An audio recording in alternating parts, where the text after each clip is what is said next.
Fala pessoal, sejam bem-vindos, canal Nação Brasil no ar, começando mais um vídeo recheado de informações importantíssimas. Mas antes, inscreva-se agora mesmo no canal, deixe o seu like e compartilhe esse vídeo com o máximo de pessoas. Assim você vai estar me ajudando demais. Giro na tela e notícias a seguir.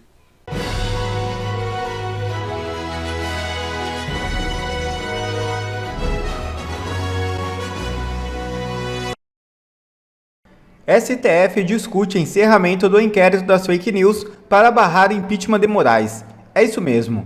Integrantes do Supremo Tribunal Federal iniciaram discussões sobre a possível conclusão do inquérito das fake news que investiga a suposta disseminação de notícias falsas e ataques contra membros da Corte. A ideia, ainda em estágio inicial, busca sinalizar ao Congresso um movimento de distensionamento entre os poderes e tentar enfraquecer as pressões pelo impeachment do ministro Alexandre de Moraes. A informação é do site O Antagonista. O inquérito, que foi aberto em 2019 e prorrogado repetidamente, tornou-se um ponto central na tensão entre o STF e apoiadores do ex-presidente Jair Bolsonaro. Moraes e Gilmar Mendes defendem a manutenção do inquérito como um mecanismo preventivo contra futuros ataques à corte. No entanto, há ministros que acreditam que a investigação já cumpriu seu papel e que o cenário atual não justifica sua continuidade. O debate ganhou nova relevância após a publicação de reportagens pela Folha de São Paulo, revelando que os gabinetes de Alexandre de Moraes no STF e no TSE teriam atuado fora do rito ao solicitar informalmente a produção de relatórios que embasaram decisões judiciais, como a quebra de sigilo e retenção de passaportes. A reportagem sugere que esses procedimentos, conduzidos principalmente por Ayrton Vieira, assessor de Moraes, foram irregulares e criaram um teatro combinado para justificar as ações da Corte. Embora o presidente do STF, Luiz Roberto Barroso, e outros ministros tenham defendido a legalidade das ações de Moraes, as revelações aumentaram as críticas sobre a condução do inquérito e sua prolongada duração.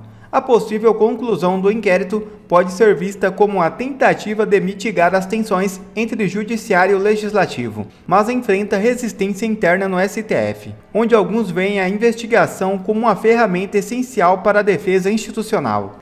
Enquanto isso, líderes partidários pressionam por uma solução que alivie o clima de confronto entre os poderes, especialmente após as recentes decisões de Moraes que interferiram em questões legislativas e orçamentárias, gerando reações fortes, como a rejeição de uma medida provisória que aumentaria o orçamento do judiciário. E já outra matéria revelada pela Folha de São Paulo que acaba de sair: TSE acessou dados da Polícia de São Paulo após solicitação informal feita por segurança de Alexandre de Moraes. É isso mesmo. Pavinato explica e comenta em Faroeste Brasileira. Assista. Vamos lá. Vamos lá? Vamos lá. Então vamos lá, porque o jornal Folha de São Paulo acaba de informar que um policial militar que atua na equipe de segurança do ministro Alexandre de Moraes, no Supremo Tribunal Federal, também fez pedidos para a produção de relatórios ao setor de combate à desinformação do Tribunal Superior Eleitoral. Virou festa da uva!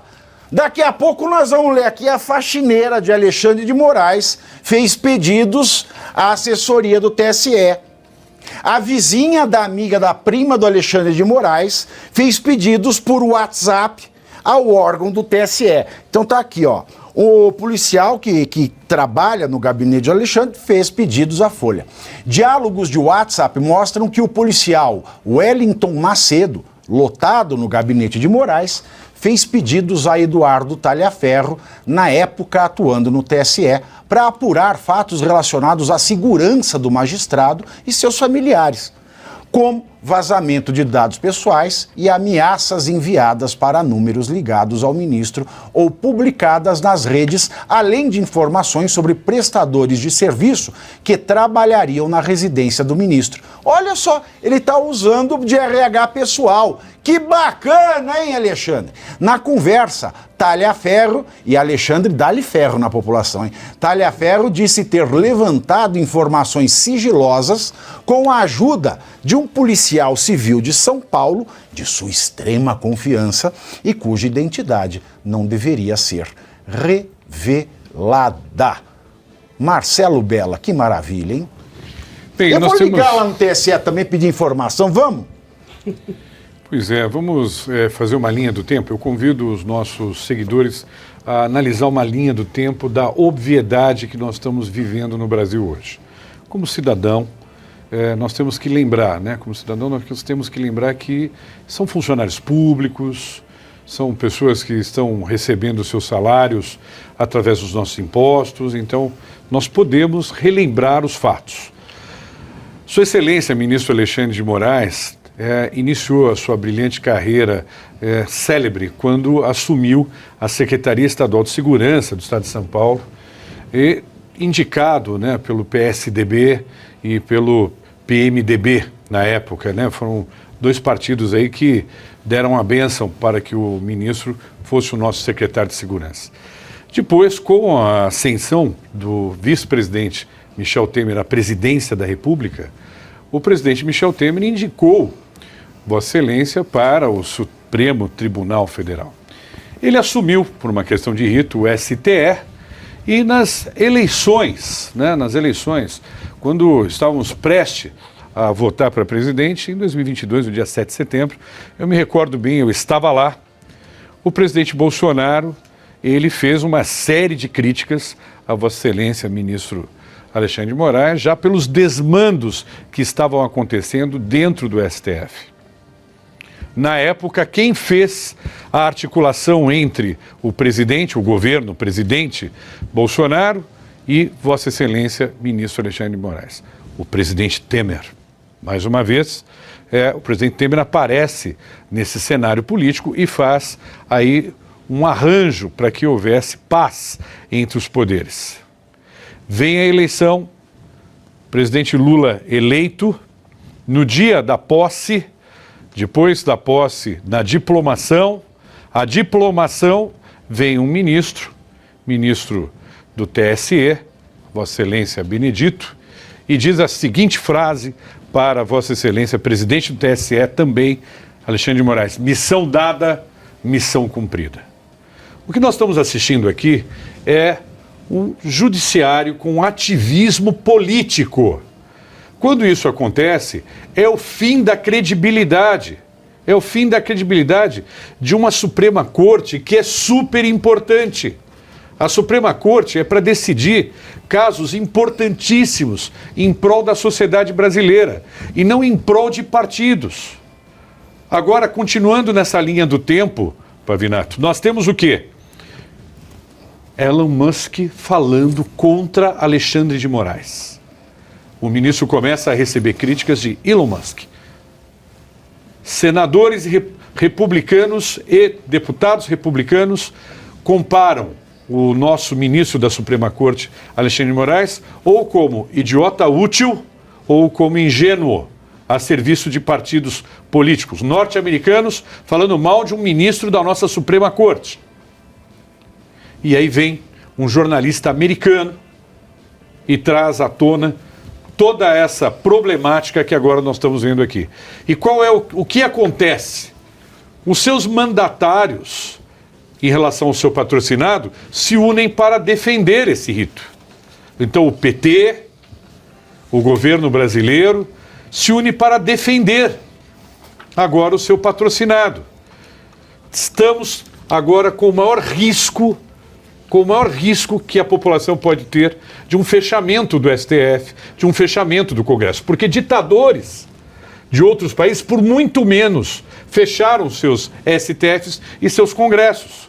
E quanto a Vossa Excelência, Alexandre de Moraes, está sendo abandonado, o rei está nu, e está sendo abandonado por aqueles que se diziam seus patrocinadores, que davam tapinhas no seu rosto. Essa é a situação que o Brasil vive hoje. Agora, eu acho que o STF já fechou. Não, tá aberto aí. Vamos imaginar a lojinha, né? A lojinha tá assim, ó. Lá tá o imóvel e tem a plaquinha em cima escrito igreja. Só que você entra dentro, tiraram a cruz, puseram um polidense. O STF está mais ou menos isso. Porque mesmo depois dessas críticas todas que o Elon Musk fez, Geisiane, vale lembrar, né, só para retomar aqui, que o perfil oficial do X, do Elon Musk, divulgou outra decisão sigilosa do ministro Alexandre de Moraes contra o senador Marcos Duval e outros 6 perfis da oposição na rede social. Ou seja, nisso a gente já tinha esse escândalo na tona, né? O Ayrton Vieira, juiz auxiliar do Alexandre de Moraes, pedindo para que o talha-ferro, o Brasil, país da piada pronta, né? Usasse da criatividade para achar alguma coisa para desmonetizar a Revista Oeste, e usasse da criatividade porque o talha-ferro não tinha encontrado nada além de conteúdo jornalístico. E ele usou a criatividade, né? Porque mês depois foi desmonetizado. Exatamente. Um mês depois. E ficou um ano desmonetizado. Exato, mais de um ano. Mais de um ano. E esse dinheiro ninguém viu ainda. Não. Ninguém viu esse dinheiro. Porque o Google continuou metendo anúncio, etc. e tal. Agora, o dinheiro, a Revista Oeste não viu. Aliás, é importante que se diga, a Revista Oeste não depende de ninguém a não ser do brasileiro. Ela não depende de governo, ela não depende de puxar saco de autoridade. É por isso que aqui tem um jornalismo verdadeiramente independente, porque o resto é conversa fiada. E ela só se manteve depois dessa perseguição, porque a perseguição está clara. Que você vê todo mundo que foi comentar, né? O Marco Aurélio Melo, todo mundo está comentando assim, vejamos bem, precisamos de Pirilópolis, precisamos ver se a linguagem utilizada era coloquial, se essa utilizava... Não tem coloquialidade. Quando o gabinete do Alexandre de Moraes manda usar da criatividade para desmonetizar um veículo de jornalismo que emprega pessoas, que sustenta famílias, e que não tendo nada contra ele manda usar a criatividade, não tem coloquialidade. A única coloquialidade que tem é a do fator externo, vocês sabem onde. É a única coloquialidade. Então, a Revista Oeste se mantém graças ao brasileiro que quer manter acesa a chama da liberdade, por menor que ela seja. Se você não é assinante, eu convido já. Acesse o link Revista Oeste, está aqui no rodapé, revistaoeste.com, não tem BR, revistaoeste.com/assine, ou pelo telefone 11 960598900 ou escaneando o QR Code no canto superior direito da sua tela. Então, voltando aqui, não bastasse isso, ele continua fazendo tudo que ele sempre fez e é reconhecidamente ilegal e inconstitucional. Ô, Pavinato, para a Geise comentar, tem mais um ponto grave dessa nova reportagem da Folha aqui. Antes de mais nada, quando a gente usa a palavra dossiê no mundo político, é algo positivo ou é algo negativo? A dossiê é que a gente come depois do salgador, não é?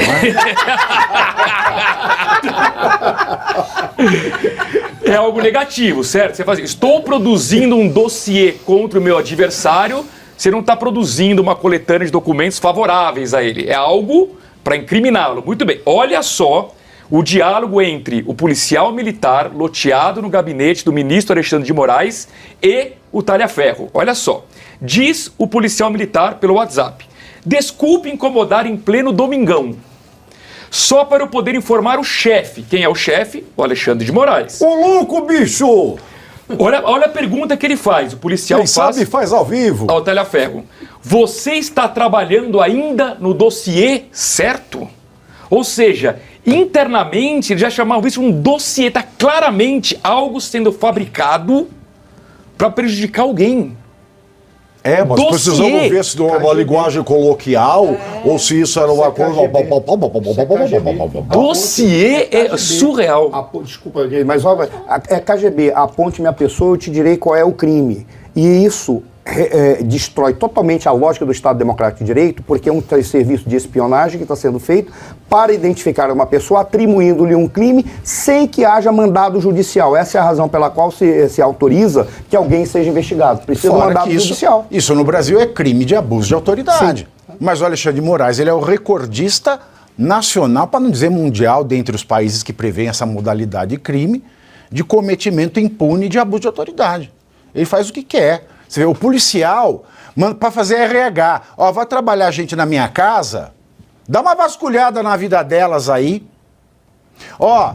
Eu vou sair no fim de semana, Tem um pessoal que vai no clube, me olha torto, dá uma vasculhada na vida deles aí. Ou seja, isso aí é o quê? Tá a serviço de Sua Majestade Alexandre Moraes Moreira. E a Polícia Federal... Moraes Maduro, desculpa, Moraes Moreira, a memória do Moraes Moreira. Morreu, tadinho. E a Polícia Federal, ela responde para o Ministério da Justiça, ela não responde para o STF. Por que tem um cara da PF com essa amizade toda com o Alexandre de Moraes, pegando dados sigilosos com um policial civil? Porque os dados eram para estar sigilosos. E esse policial federal fala que é um policial civil da confiança dele. Realmente, deve ser da confiança dele. Não é da confiança do Estado brasileiro, né? A gente tem a plena certeza disso, que não é da confiança do Estado brasileiro. Então, o que a gente está vendo é um cara dentro de um órgão, usando esse órgão ao seu benefício, ao seu favor. Porque eles chamam de ataques, né? Ataques ou ameaças ao Alexandre de Moraes. Agora, o que é um ataque ou ameaça ao Alexandre de Moraes, uma vez que o Alexandre de Moraes considera, por exemplo, a Fátima Tubarão uma ameaça a ele e ao Estado Democrático Brasileiro?